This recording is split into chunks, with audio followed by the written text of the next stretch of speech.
Faire le plein, ça coûte cher. Le temps est-il venu pour le Québec d'en remettre un peu dans les poches des automobilistes? Avec François Lambert, Justine McIntyre, Jacinthe Evarel et Victor Henriquet, c'est parti pour 30 minutes de débat.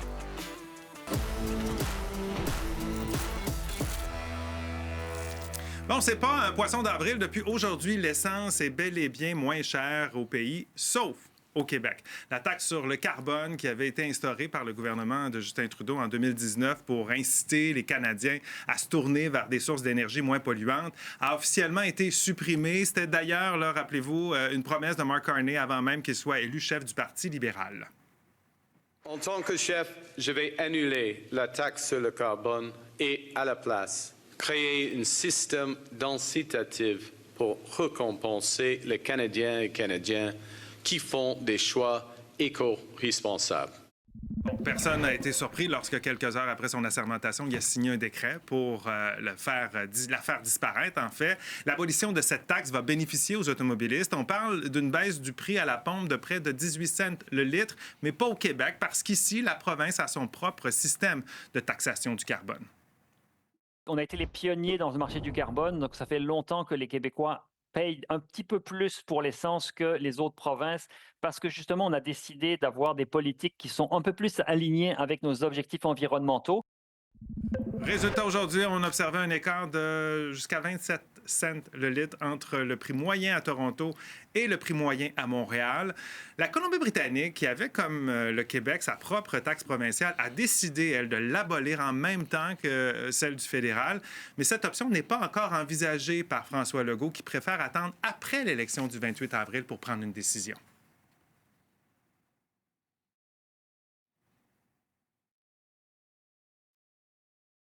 L'abolition de cette taxe va engendrer une baisse du prix à la pompe de près de 18 cents le litre. Je disais, l'élimination de cette taxe va apporter une baisse partout au pays de 20 cents sur le prix du litre d'essence et de carburant diesel, mais ce ne sera pas le cas au Québec. Donc, on va là-dessus. Notre question ce soir, le Québec doit-il abandonner son système de tarification du carbone? C'est la question qu'on vous pose. Premier tour de table, qu'est-ce que tu en penses? 100%. On ne vit pas dans un vase clos. Puis à un moment donné, les entreprises doivent être concurrentielles. Puis là, le transport des marchandises est énorme. Fait que 100%, il faut l'abandonner. Justine. Je ne pense pas. Parce que soit on a des valeurs, soit on n'en a pas. Puis il ne faut pas se laisser ébranler par l'actualité, par ce qui se passe au sud de la frontière. Le Québec a décidé d'aller de l'avant. Il faut continuer. Jacinthe. Non, absolument pas. Parce que... on vit au Canada et en ce moment, partout au Canada, on a réduit. Alors, nous, de maintenir ça, alors que notre système économique est en souffrance, les familles sont en souffrance, les familles sont en difficulté. Alors, soulager le portefeuille des Québécois, c'est ça qui devrait être dans nos principales valeurs. Victor. Non, le Québec ne doit pas l'abandonner. D'abord parce que cette différence, on l'a déjà vécue de 2013 à 2019. C'était exactement la situation. Et parce que l'abandonner, c'est aussi mettre fin au financement des changements climatiques par ceux qui polluent. Notre question est sur Nouveau.info depuis 17 h. On va aller voir ce que les internautes en pensent en ce début d'émission. Eh bien, regardons donc les résultats de notre sondage jusqu'à maintenant. 84 % des répondants sont oui. Ils disent que oui, on devrait abandonner le système de tarification du carbone au Québec, alors que 16 % des répondants sont contre cette idée-là. Ils répondent non. Vous n'avez pas encore répondu à la question. Vous pouvez le faire en balayant le code QR qui va apparaître. Donc, vous allez sur nouveau.info, tout simplement. Vous répondez à la question et ensuite, vous commentez par courriel sur X ou sur Blue Sky. On a ajouté ça dernièrement. Vous pouvez, bien sûr, donc commenter. On veut vous lire en fin d'émission. Tu te souviens de ça, hein? Oui. Interrupteur. Donc, tu peux t'en servir une fois pendant le débat. Gêne-toi surtout pas. J'ai rendu taxé, François. Non, on le taxe pas, ça coûte rien. OK. Parlons d'abord de cette taxe-là du carbone. Ça fait plusieurs années qu'on a ça au Québec. Qu'est-ce que ça donne? Non, c'est pas une taxe, hein? D'abord, mais... c'est pas une taxe, c'est une tarification. Oui. C'est une bourse du carbone auquel le Québec participe. Exact. Une bourse auquel participe également la Californie, par exemple. Et c'est une bourse parce qu'on donne une valeur au carbone, on donne une valeur à l'économie de carbone, on donne une valeur à la consommation de carbone. Et c'est une bourse d'échange. Donc ça, il faut faire bien attention. Ce n'est pas une taxation. C'est un peu ce qui fait la différence aussi, parce qu'avec le temps, ce qu'on espère dans cette bourse-là... Mais c'est une taxe punitive. Non, le but, c'est que la valeur de l'économie de GES prenne de la valeur avec le temps et à ce moment-là, permet justement de récompenser les bons comportements. Mais c'est une question de créer un levier dans le marché. Donc, ceux qui croient dans le système capitaliste devraient aussi être d'accord pour créer un système de valeurs qui compense les bons comportements. Et ce vers quoi nous voulons aller comme société, c'est vers une société qui est décarbonisée. Donc, c'est une façon de créer un système selon lequel ce comportement-là, il va coûter un petit peu plus cher. Et cet argent-là, pour répondre à votre question, cet argent-là est utilisé pour financer d'autres alternatives pour les gens, par exemple le transport en commun.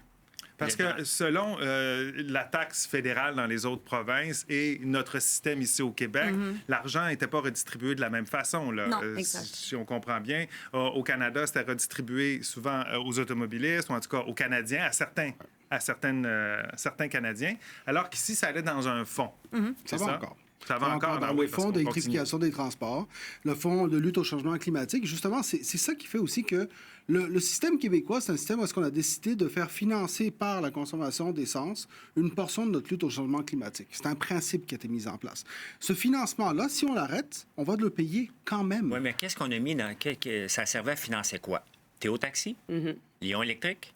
Nordvolt? Ça, c'est une autre question. Un peu, mais ça a servi à faire ça. Ça a servi aussi... Non, c'est une autre question. C'est important. Oui, mais ça a servi aussi à financer l'achat d'auto électriques, que même le gouvernement ontarien a arrêté. On a acheté des autobus à la STM qui valaient 2 millions avec ce fonds-là, qu'un autobus au diesel coûtait 600 000. On essaie d'aller trop vite par rapport... Puis on le voit, les technologies, les nouvelles technologies ne sont pas là. Mais il ne faut pas oublier que lorsqu'on arrive avec une tarification comme ça, c'est toute la chaîne au complet, que ce soit le transport des marchandises en train. Après ça, les commerces en ligne comme j'ai, moi. On a une surcharge. Cette surcharge-là, c'est soit qu'on la charge aux clients, mais chacun a sa surcharge. Que si j'achète des boîtes, j'ai une surcharge pour le diesel, j'ai une surcharge lorsque je l'envoie à quelqu'un. Donc, la chaîne, toutes les étapes, il y a une surcharge qui est énorme à payer. Il faut suivre le Canada parce que les entreprises d'ici ne se pourront pas être concurrentielles. Les entreprises d'ici étaient dans la même position de 2013 à 2019. Le choix que le Québec a fait, d'ailleurs, c'est un choix qui a été copié par de nombreuses juridictions. Avant que M. Ford décide de s'en retirer, l'Ontario avait copié ce choix-là. La Californie est dans le choix-là. C'est un choix qui a été fait par d'autres juridictions, justement, qui ont dit on va devoir financer la lutte au changement climatique. Les feux de forêt, ça a des conséquences. Les changements climatiques, ça a des coûts. D'où va sortir cet argent-là? Maintenant, est-ce que le fonds vert, le fameux fonds vert, est-ce qu'il est bien géré? Non, je suis entièrement d'accord là-dessus. Les gouvernements ont erré. Mais c'est pas parce que les gouvernements ont erré dans la gestion du fonds vert qu'il faut tout jeter non plus. On jette pas le bébé avec l'eau du bain. On s'assure de garder un financement. Et une fois qu'on a gardé ce financement, il faut offrir des incitatifs et non pas punitifs. Moi, là-dessus, c'est très approprié de ce qu'on a dit. À quel moment? Parce que, dans le fond, lui était le plus grand proposeur ou supporteur, en fait, d'un système de tarification du carbone avant qu'il devienne Mais même si on pénalise, on l'a vu que la transition verte, ça prend du temps. Il faut que les technologies sont là. Puis là, je viens de nommer quand même 3 entreprises, Théo Taxi, Lyon Électrique et Nordvolt, qu'on a essayé d'aller trop vite et ça pète aux frettes. Il faut laisser le temps aux entreprises d'être prêtes, mais ça, c'est mondial. Donc c'est quoi le problème? C'était pas tant l'idée du système de tarification que la façon où on redirigeait l'argent. On a géré l'argent, simplement. Non, mais c'est aussi que là, on axe le discours sur récompenser les bons comportements, punir les moins bons comportements, comme si c'est une question de comportement. Le cultivateur, là, qui produit des patates au Québec, puis qui cultive ces terres-là, ben lui, il la paye, cette taxe-là, sur l'essence, et ça s'est répercuté dans nos assiettes quand on mange local puis quand on achète ces produits-là. Alors, c'est pas une question de mauvais. Il est en train de nous nourrir. C'est pas une question de bon comportement, mauvais comportement. J'ai pas terminé. Quelqu'un qui habite au fond d'un rang, quelqu'un qui habite en région, puis finalement, avec la garde partagée, les enfants, tout ça, va reconduire, fait beaucoup de kilométrage avec sa voiture parce que sa vie est complexe, parce que c'est ça, la vraie vie. La vie est complexe pour plusieurs personnes. Ben, cette personne-là est punie. Pas pour une question de mauvais comportement. Non, elle paye plus cher son essence. Non, elle paye plus cher son essence parce qu'elle habite en région, parce qu'elle a une vie complexe, parce qu'elle va porter les enfants chez papa qui habite dans une autre région. Cette personne-là, ce qu'elle fait, c'est qu'on le veuille ou pas, là, à un moment donné, cette lutte au changement climatique, il va falloir qu'on la définisse adéquatement. Lorsqu'on consomme de l'essence, on dégage des GES, on crée des GES. Et ça a des enjeux. Alors, ce qu'on a ici, c'est une tarification, est-ce qu'on vient à côté GES-là? Mais il y a aussi, à travers cette tarification-là, c'est qu'on récompense des comportements extrêmement bénéfiques. On récompense aussi de la transformation dans ces comportements-là. Des agriculteurs qui ont transformé leur culture en culture éco-responsable. Des gens qui ont changé la façon de cultiver. Non, mais c'est la réalité. Tu peux dire non tant que tu veux. veux, c'est ça la réalité. C'est qu'on a financé des programmes de transition énergétique avec ça. Et ça a donné des résultats. Et ça va donner des résultats à long terme. Des moissonneuses-batteuses électriques maintenant. Non, mais il y a de la culture, il y a de la culture verticale, par exemple, qui fonctionne extrêmement bien. Je m'excuse, ça existe aujourd'hui. Mais l'agriculteur qui a des terres puis qui continue de récolter une journée ses terres. typique, là, moi, quand on fait les semences, on va rentrer là, on va rouler à 3 tracteurs 20 heures par jour. Ça coûte 2000 à 2 pour moi, là, avec la grosseur des tracteurs, c'est 2000 à 2500 litres par jour que ça va coûter. Multiplier des grandes fermes. Mais François, le coût des GES, qui va le payer? Mais c'est parce qu'il faut le faire d'une façon différente, le coût des GES. Il faut les payer. Mais qui va le payer? Mais qui va les payer? Laissons rentrer les autos chinoises, puis on va en avoir en tabarnouche les autos, puis on va laisser tomber nos autos. Et comment tu vas le payer? Ça, c'est pas une solution qu'on va faire tout de suite. Puis en passant, le débat n'est pas uniquement sur les agriculteurs. Je pense qu'il y a beaucoup d'autres cas de figure. Puis l'agriculteur, en fait, il peut avoir d'autres manières de compenser ce coût-là, parce que quand le coût est extrêmement élevé, pour un groupe en particulier, bien, il y a des mécanismes de contrepoids à ça aussi. Là. Le Québec doit-il abandonner son système de tarification du carbone? C'est la question de notre débat de ce soir. Allez y répondre pendant la pause. N'oubliez pas de commenter également. On peut vous lire en fin d'émission.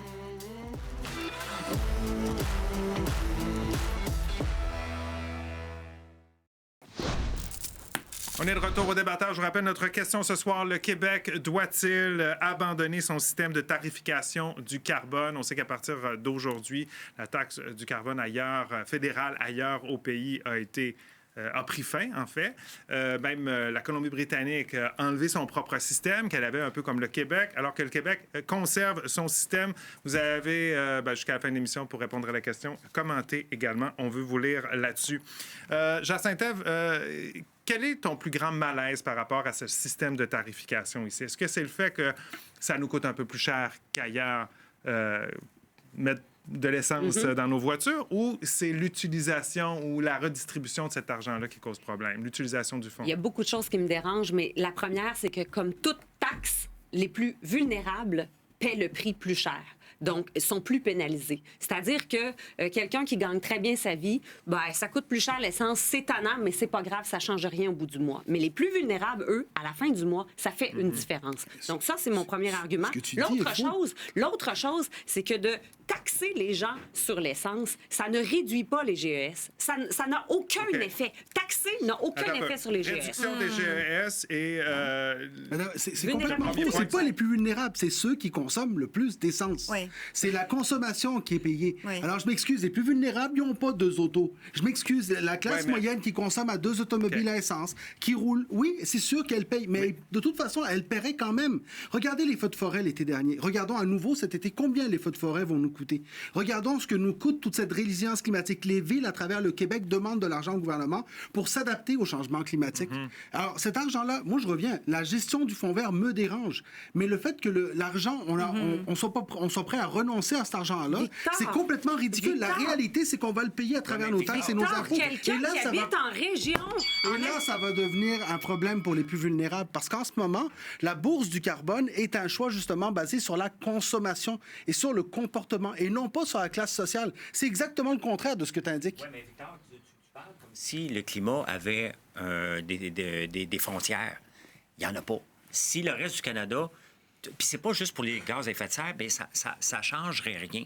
Il faut trouver autre chose pour les gaz à effet de serre. Puis les gaz à effet de serre ont diminué de 9 %, mais les gens utilisent les crédits puis ils disent à cause de la taxe du carbone. C'est pas ça. Il y a eu aussi une pandémie pendant 3 ans où les autos étaient parquées dans le driveway. Il y a ça qu'il faut venir en ligne de compte aussi là, dans le calcul des GES, mais il reste que l'utilisation du fonds vert, moi, c'est ça qui me dérange parce qu'on a essayé d'être pas mal trop vite dans les nouvelles technologies et ça ne marche pas. Ça coûte trop cher. Quand le gouvernement vient à utiliser des nouvelles technologies, il faut laisser les early adopters, les gens qui vont se brûler parce qu'ils capotent sur la nouvelle technologie, que ce soit les panneaux solaires, que ce soit les autos. Là, les autos, on est rendu là. On n'est plus à subventionner les autos, d'ailleurs. Là. Toutes les taxes vers les autos électriques sont en train de tomber. Donc, le fonds vert va servir à quoi?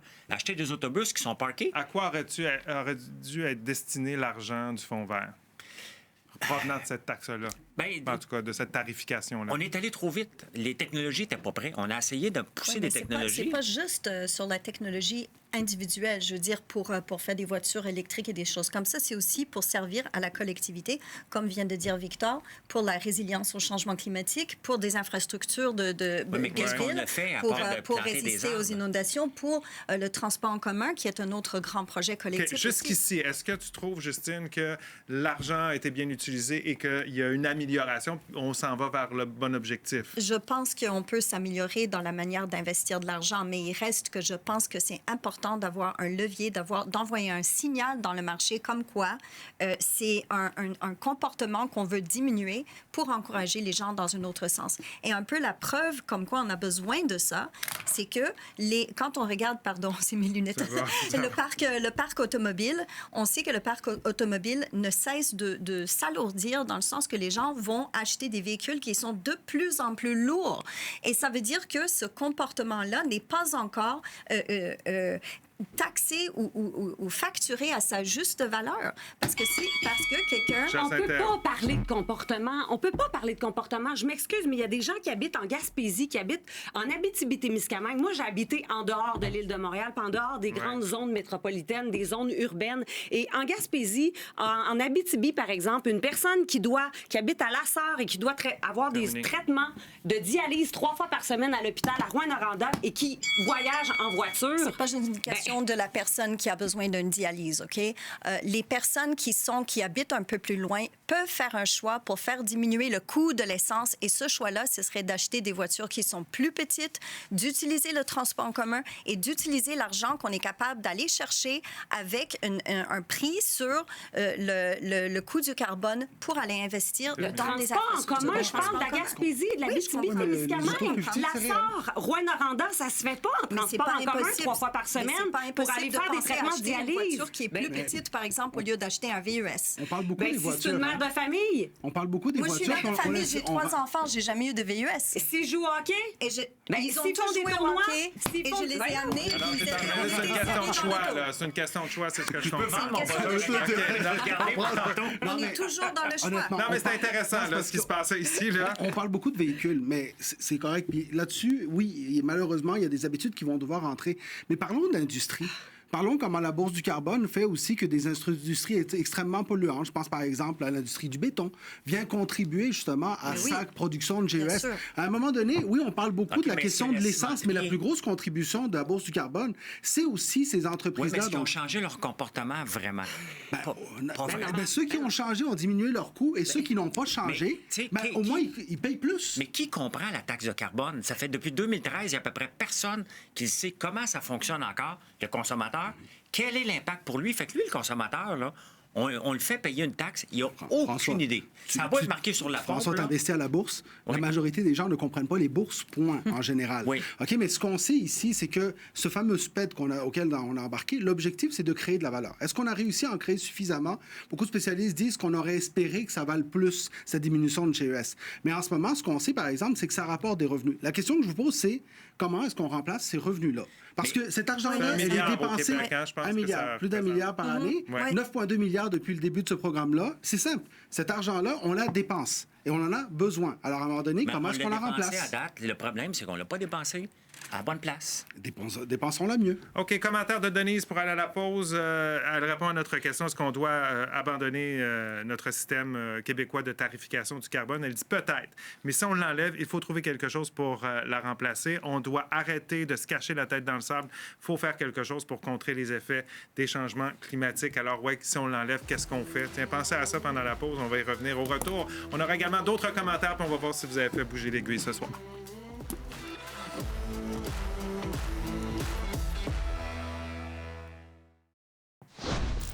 On est de retour au débatteur. Notre question, je la rappelle, le Québec doit-il abandonner son système de tarification du carbone, comme c'est le cas dans le reste du Canada? Commentaire de Sylvain. Bien sûr que non. C'est une bonne façon de récupérer des fonds pour investir dans la protection de l'environnement. Louis nous dit non, il ne faut pas l'éliminer. C'est pas parce que les autres provinces et le fédéral le font que le Québec doit suivre. Tu scrapes la planète? Ben, tu payes. Et Thierry nous dit, oui, les fonds récupérés par la tarification carbone sont mal investis. Et vu notre impact environnemental très faible à l'échelle mondiale, cette taxe ne fait qu'embêter la population. C'était le commentaire de Thierry. Je rappelle qu'avant la pause, il y a Denise qui nous disait, ouais, bien ça, on enlève ça, il faut remplacer. on remplace ça comment? Par quoi? Qu'est-ce qu'on fait? Est-ce que... Bien, si on la remplace, on donne à peu près 1 milliard dans les poches des Québécois par année. Ouais. Ils vont consommer cet argent-là, ils vont la faire rouler, puis ça va être déplacé ailleurs, tout simplement. On n'a pas besoin d'en rajouter, de la remplacer. Les gaz à effet de serre, pour l'éliminer, ça va prendre des autos. On a parlé beaucoup d'autos, puis la madame à la sarre, puis tout ça, là. Ouais. Mais il reste que pour se déplacer, il n'y a personne qui peut s'acheter. Ceux qui ne sont pas capables de payer le 9 cents de plus, là, ils ne peuvent pas s'acheter une auto électrique qui vaut en moyenne aujourd'hui entre 70 et 80 000 $ une auto électrique. Là. Alors, pour toi, la solution, c'est Il faut faire l'électrification entrer des des autos transports. électriques qui sont abordables. Ce sera un autre débat, ça. Peut-être très bientôt, d'ailleurs. Est-ce que... qu'est-ce qu'on fait pour continuer de lutter contre... On est réaliste, pragmatique. On regarde la planète au complet. On regarde où sont émis les GES et on réalise qu'on produit tellement peu de GES au Québec parce qu'on a l'hydroélectricité que même si on mourrait toute la gang au Québec puis les 9 millions d'habitants québécois mourraient, ça changerait rien dans l'émission des GES. Réaction, Justine? Moi, je pense que le Canada va regretter ce qui est en train de se passer en ce moment. Le Canada va regretter d'avoir reculé sur la tarification du carbone. Et moi, je suis très fière du Québec et du fait qu'on se tienne debout, qu'on comprenne l'impact qu'on a sur la planète et qu'on prenne position selon nos valeurs. On a commencé ça avant les autres. Chaque dollar qu'on investit aujourd'hui représente de 10 à 15 $ qu'on va devoir investir plus tard. La réalité, c'est que ce qu'on ne fait pas aujourd'hui, c'est nos enfants qui vont le payer. À vous de choisir. Mais moi, ce que j'ai entendu, c'est qu'on ne fait rien. Non, mais L'argent, il faut le mettre aujourd'hui. investit l'argent, n'était pas à bonne place. Bon, Donc, c'est le moment d'aller voir fait. si vous avez fait bouger l'aiguille ce soir. Rappelez-vous, en début d'émission, 84 % des internautes répondaient oui, que le Québec devait abandonner le système. 16 % non. On termine ça comment? On termine ça avec un peu de gain du côté du non. 78 % des internautes pensent que oui, alors que 22 % des gens pensent que non. Bien, vous avez fait bouger les chiffres ce soir. Donc, en tout cas, réfléchir certainement sur cette question. C'est sûr que on paye un peu plus. On se demande pourquoi on paye un peu plus. Puis des fois, ben, on se dit, est-ce que ça vaut la peine ou pas? Est-ce qu'il y a d'autres solutions? Merci d'avoir participé au débat. C'est un bon retour, ça, François. Merci. On va te rappeler. Salut, bye-bye. Bonne nuit, à demain.